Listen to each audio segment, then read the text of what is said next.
So the biggest hack is we think we gotta be worth it.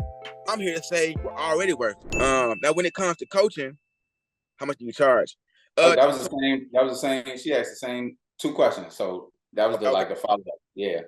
So first off with the undervalued thing. So at one point in time, I was with this chick. We was doing the love thing, and talking about marriage. I ended up watching Sex in the City. Now when this movie came out, they said make a list, pros and cons. And so when it comes to value, write down everything you don't like about yourself. Write down everything you like about yourself. Write down everything that you're good at and everything you're bad at. Now the fun part is this: for the things that you're bad at, there are selling points on the things that you're good at. Mm. Everything you good at, right, is testimonials on why you bad at certain stuff. So now you're playing the leverage game and you get convey messages. Like, okay, I'm a confidence coach and I'm not consistent. I'm an advocate for teams and assistants because I'm not consistent with posting. Mm-hmm. Now, it ain't a bad thing that I'm bad at posting. It's a good thing because, hey, that's my pain point. Now you know. Yeah. And if those people struggle like me, we can now relate on that. For the person that wants to learn about value, what have you done for 10 years consistently that you're good at? Now, here's what's fun. That could be breathing. Well, I've been breathing good for 10 years, and I take deep breaths pretty often. Look, coach me on breathing. You I can said pay all for the that. time, when the last time you took a good old deep breath? Could you imagine being on your deathbed and you lived a life void of deep breaths? Mm-hmm. And you like, man, one more deep breath before I'm out of here. It's like, nigga, could have been an entire life of deep Mm-hmm. breaths. So there's that. Still Now, when it making comes to amazing coffee. charging, when it comes to charging, I wrote a book, 18 Ways to Lose Money with a Clothing Brand. All right. 18 ways to lose money with a clothing brand. Yep. Okay. So for 12 years, I was pretty much surviving and thriving after this my clothing brand. Mm-hmm. It was literally slang a shirt or starve. And just last year, after 11 years, I started just last year I started oh charging $100 for my t-shirt. Mm-hmm. On your And Nipsey Hustle. yeah, man, I was like, man, bro, it's taking me too long. It took me too long to get to this point in my life. Why did I wait so long? And it's because I waited till when I felt, you know what I'm saying, I was ready. Mm. And I shouldn't have did that. So I would say with charging, I got a phrase called start how you want to finish. Mm. Start how you want to finish. You feel me? Start how you want to finish. Because in doing that, if I would have had that mantra, I'd have came out the gate, $100 t-shirt, good Yeah. to go. Right now, So is that, huh? I was gonna say, is that an example just like Louis Vuitton? You'll never see a Louis purse for Walmart prices. Like they I came guess out the gate Louis and they don't never have a sale. Yeah. I guess what?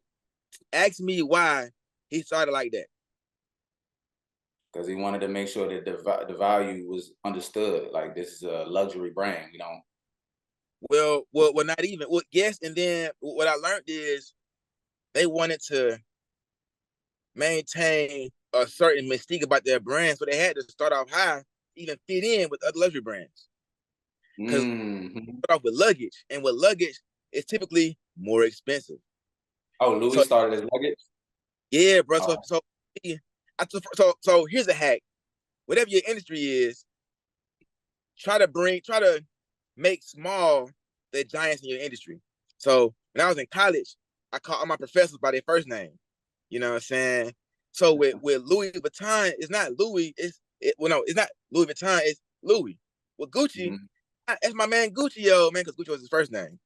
When it Yeah, comes to a Ferragamo, that's my homeboy Salvatore. You know what I'm yeah, saying?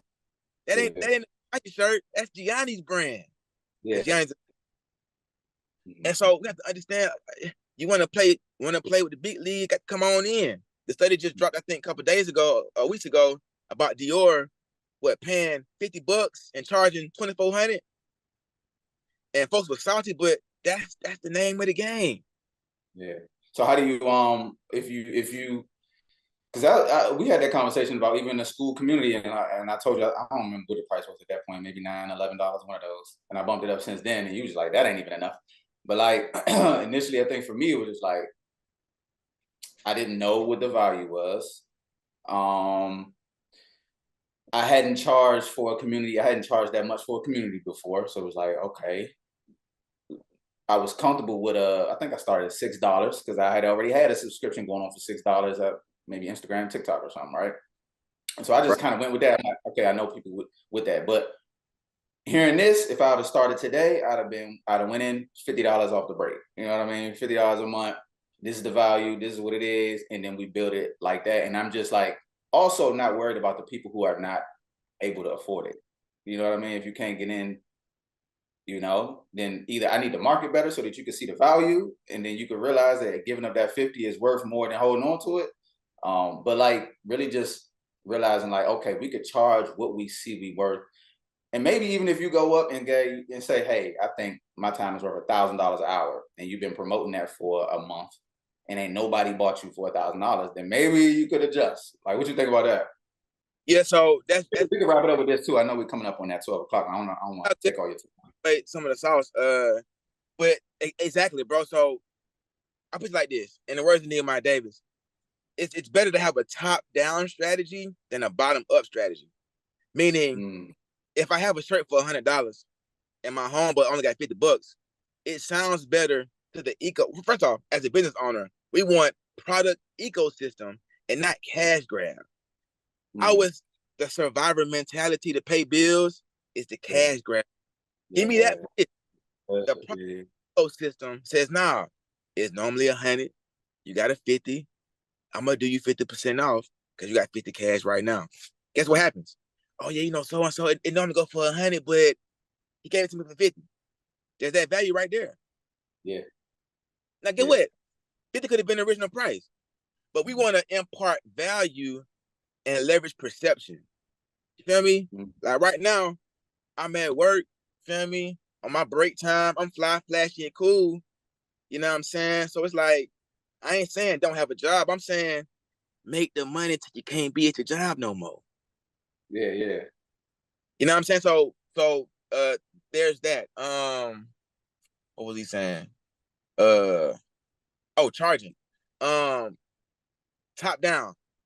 All right now, yeah, to go ahead and bring this to my little surprise. So I'm gonna drop the link for my coaching. I'm gonna mute that. And to commemorate the conversation, everybody gets 50% off of everything for the next week using code Mello Will. Sorry, yeah, Mello Will. Say that right. So boom. And what that is okay. I charge $200 a month for my coaching, but I get to you for 100. That's value. That's value. You know what I'm saying? My accelerator program is 2 G's. I get to you for 1,000. Now it's like you already had the value, but now I'm forever changed because, yeah, you give it to me at a quote unquote discount, but I understand the value. So I think the biggest piece is once we're okay with showing and displaying our value, discounting the value to offer impact is always a good thing. So, so the undertone is this.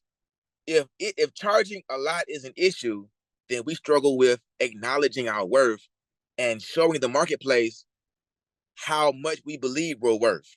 That's the issue. Because look, last year's podcast summit is when I sold my shirts for $100. Crazy part about it, I'm like, yes, 100. I'm like, oh yeah, here. You got cash, sell, cash out. You go right here. I said, what the hell? They're not even blinking, bro. They just like, wait. I said, man, what have I been doing for the past 11 years? It's because I was afraid to bring my true value and worth to the marketplace. The whole time they was waiting on me. So the biggest hack is we think we gotta be worth it. I'm here to say we're already worth it. Case in point, the person in the chat, if they would start their program that coaching program or that ebook or that book or whatever. Say, hey man, I charge this much. Okay, boom, somebody buy it. You're worth it. Like, it's so funny. I was telling somebody at the conference, I said, man, he had been doing this thing for like 5 years or for 5 months and didn't feel qualified. I said, man, it take 9 months to make a baby. So I know 9 months for the baby to get here, 9 seconds to make the baby. Once the baby comes, 9 seconds. But in 9 months, you're a proud father. In 9 months, you're a proud mom. In 9 months, you're a proud grandparent, right? But we'll work a business for 9 months and not feel qualified. We'll water out a plant and be a plant dad, or get us a cat and be a cat mom for 3 days, not feel qualified. Feel me? And so I think the biggest thing is, again, that mirror work. If you don't feel worthy, do what I do. Put the price up there anyway. Yeah. And then in conversation, now you bridge the gap. You know what I'm saying? Like, case in point, all my books is $90. Feel me? Now, when they was 20 bucks, 25 bucks, I made like 5 sales. That's cool. I've now progressed to where, like, you know what? I give so much value